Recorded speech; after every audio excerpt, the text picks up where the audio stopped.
Այս տարվա հունվարի 3-ին համայնքային ոստիկանության Ավանի բաժնում ստացվել էր հաղորդում, որ Իսահակյան թաղամասում գտնվող Պարի ստուդիայից գողացել են երաժշտական կենտրոն եւ համացանցի շարժական սարք։ Վնասը կազմել էր 150,000 դրամ։ Ձեռնարկվել էին համապատասխան գործողություններ, սակայն հանցագործությունը թարմետքերով չէր բացահայտվել։ Ավանի համայնքային ոստիկանների օպերատիվ հետախուզական միջոցառումներն արդյունք տվին 2 ամիս անց։ Իրավապանները ստացան տեղեկություն, որ գողությունը կատարել է Ավանի Բիրյուսով թաղամասի բնակիչ 37-ամյա տղամարդ։ Պարզվեց նաև, որ նմանօրինակ գողություն նա կատարել էր անցած տարվա հունվարին։ Ավանի թիվ 54 մանկապարտեզից գողացել էր ձայնարկիչ։ Տղամարդը ձերբակալվեց, խոստովանեց, որ երկու գողությունն էլ կատարել է ինքը եւ ներկայացվեց Ավան եւ Նորնորք վարչական շրջանների քննչական բաժին։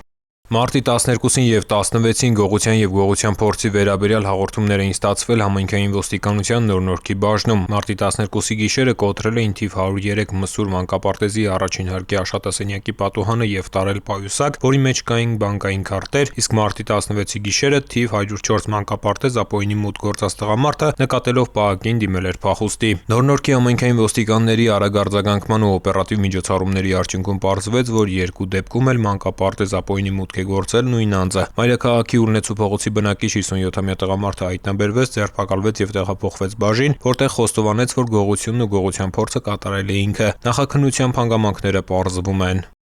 Ծանուցում հանցագործության համար մեղադրվողը համարվում է անմեղ, քանի դեռ նրա մեղավորությունն ապացուցված չէ քրեական դատավարության օրենսգրքով սահմանված կարգով՝ դատարանի օրինական ուժի մեջ մտած դատավճռով։